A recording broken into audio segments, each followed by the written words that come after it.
이재명 대표가 상법안을 강행했다는 소식도 준비되어 있는데 그것보다도 여권 주요 주자들 이야기도 좀 준비가 돼 있습니다. 홍준표 시장이 대권 행보를 시사했습니다. 대선이 생기면 시장직을 사퇴하겠다라고 밝혔군요.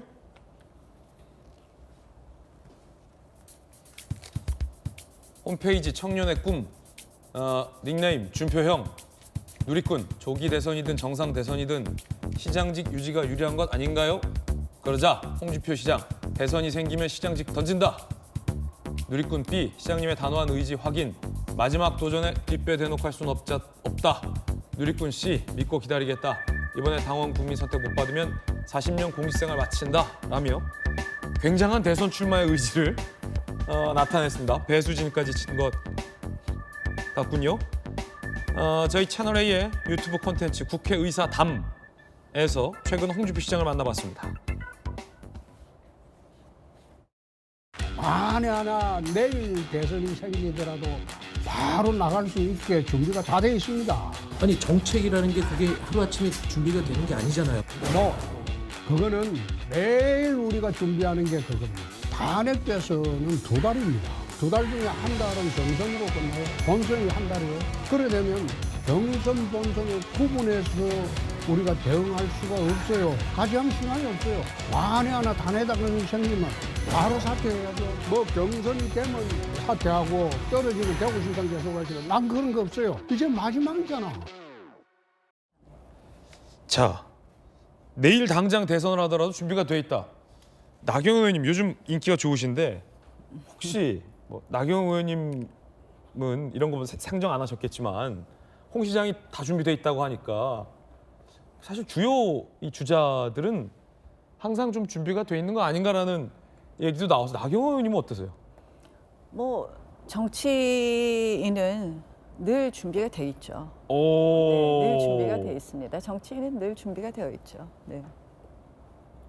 나도 준비가 돼 있다. 늘 준비가 되어 있습니다. 뭐든? 정치인. 네. 뭐든 준비돼 있다. 아니 네. 뭐요?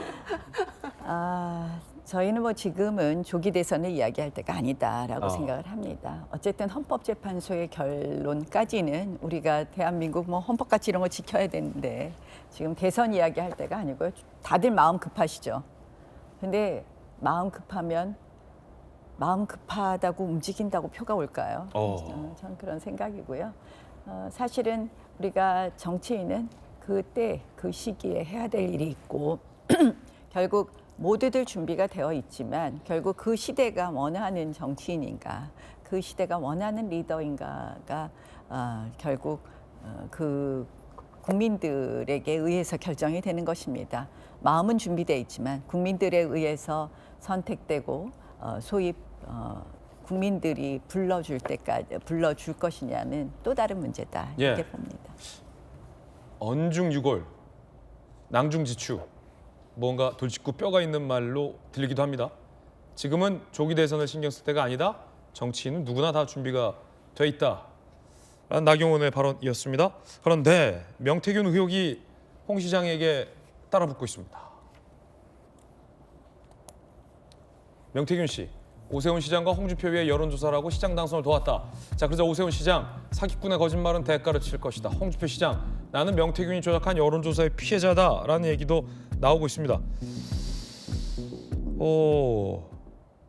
김유정 의원님, 네. 이 명태균 씨의 이른바 주장이 계속해서 나오고 있어요, 의원이요. 특히 이제 홍 시장, 또 최근 오 시장과 관련된 주장도 명태균 씨한테 나오고 있고, 오 시장과 홍 시장은 반박하고 있기도 합니다. 어떻게 보십니까?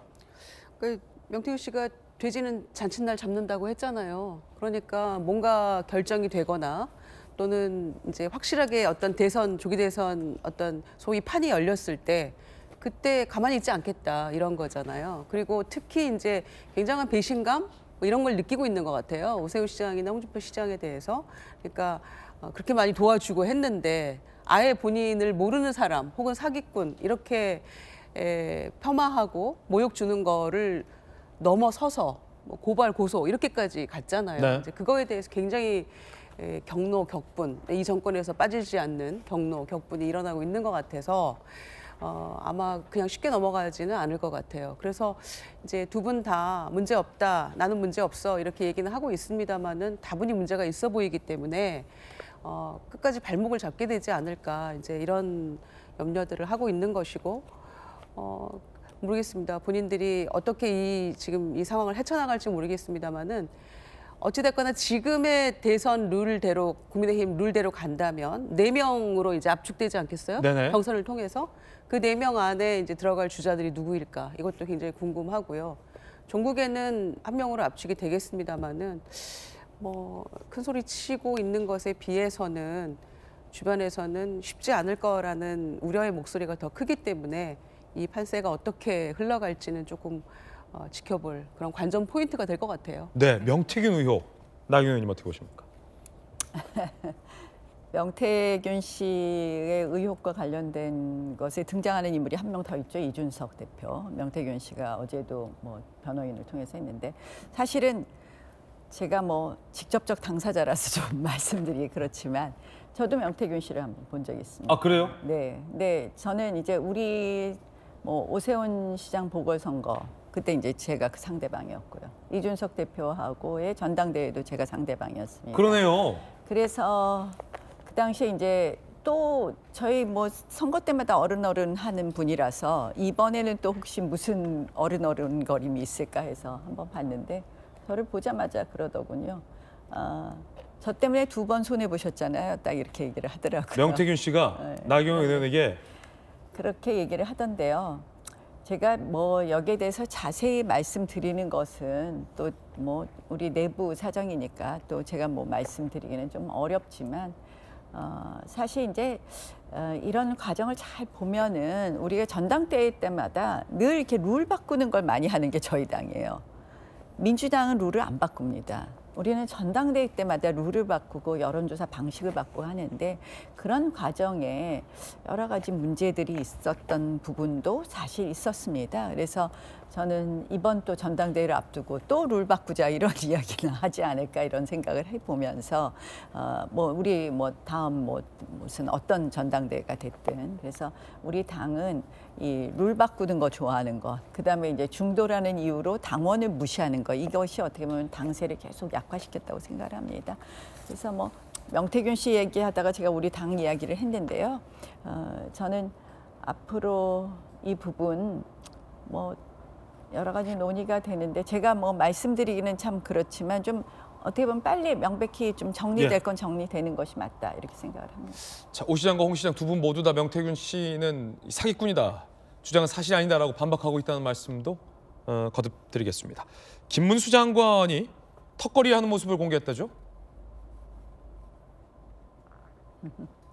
자, 영차 턱걸이하는 모습을 공개한 이유는 뭘까요? 일각에선 이 고령 논란을 김문수 장관이 의식한 것 아니냐라는 분석도 나오고 있습니다. 자, 이렇게 턱걸이하는 모습도 나오고 있고요. 과거 영상도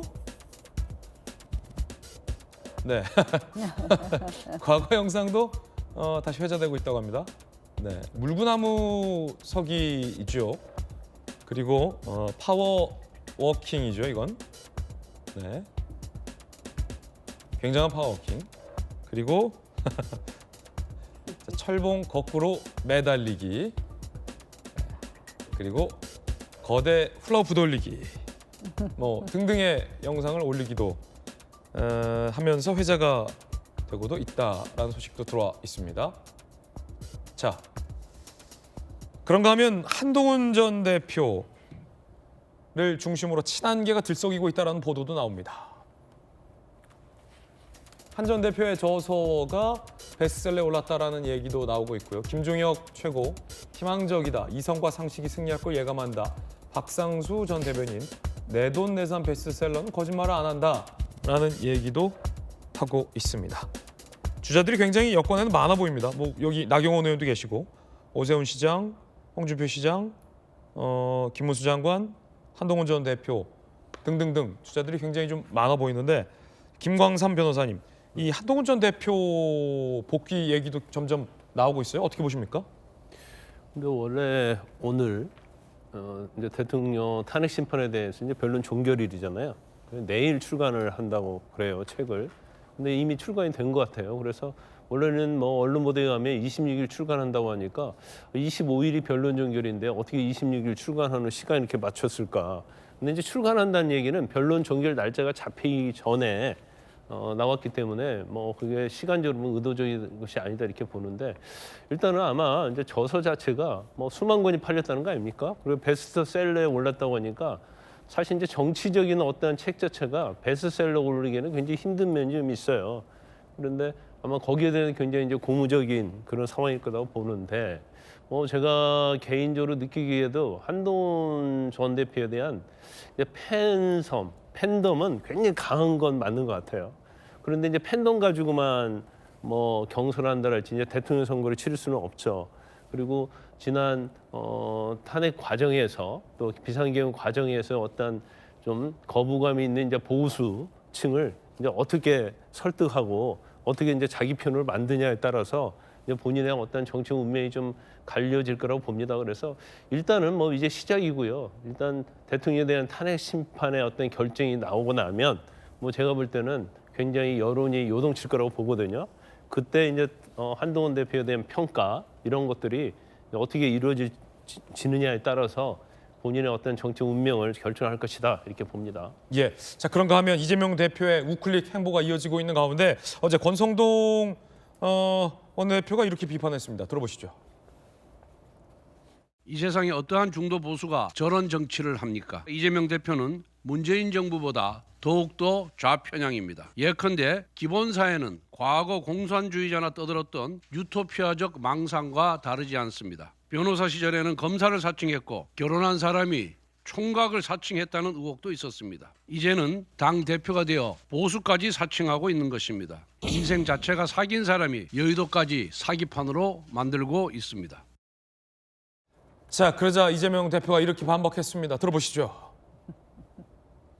저를 보고 무슨 사기꾼 뭐 인생을 사기로 살았네 이런 얘기해요. 왜 욕을 합니까?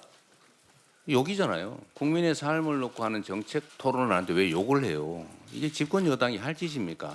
정말 이해가 안 됩니다. 좀 당황을 한 모양이에요. 내란 세력하고 몰려다니다 보니까 그 후에 힘든 거 아닙니까? 욕하기는 매한가지인 것 같습니다. 그런가 하면 이재명 대표가 이제 기업 우선 가치를 언급했다가 야당이 이 상법 개정을 강행해서 이 역시 이율 배반이다라는 논란도 있습니다. 함께 보시죠. 어제 상법 개정안 야당이 법사위 소위에서 단독 처리해서 논란입니다. 법안 내용은 이사의 충실 의무 대상, 회사에서 회사 주주로 확대하는 내용입니다. 이렇게 되면 기업의 경영 활동이 위축될 우려가 있다라며 여당은 반대하고 있는 내용입니다. 내일 모레 국회 본회의에서도 강행 처리할 방침이라고 합니다. 자, 기업 우선의 가치를 내걸고 결과적으로 그 반대되는 내용의 법안을 강행했다라는 것은 주 52시간제 예외를 밝히고 반도체법에서 그것을 뺀 행보와 다르지 않다라는 여당의 비판도 이어지고 있는 상황입니다.